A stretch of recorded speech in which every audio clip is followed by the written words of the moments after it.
আমরা করব জয়, আমরা করব জয়।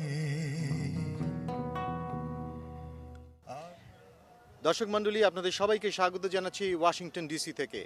আমার পিছে যেই ভাস্কর্যটি দেখতে পাচ্ছেন, সেই ব্যক্তি doctor Martin Luther king junior.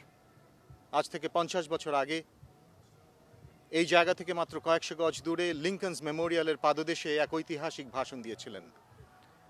সেখানে তিনি তার স্বপ্নের কথা বলেছিলেন। তিনি এমন এক আমেরিকার স্বপ্ন দেখেছিলেন যেখানে কৃষ্ণাঙ্গ এবং শ্বেতাঙ্গ সবাই সমানভাবে সম্মান নিয়ে বাঁচবে। সেই স্বপ্ন কতটা সত্য হয়েছে আমরা জানি না, তবে আজ আমরা ডক্টর মার্টিন লুথার কিং জুনিয়রকে স্মরণ করছি শ্রদ্ধার সাথে। 50 বছর অতিক্রান্ত হয়েছে। 1963 সালের 28শে অগস্ট যে জ্বালাময়ী ভাষণ তিনি দিয়েছিলেন, আই হ্যাভ এ ড্রিম, সেই ভাষণের 50 বছর পূর্তি উদযাপিত হচ্ছে। আমরা করব জয় নিশ্চয়।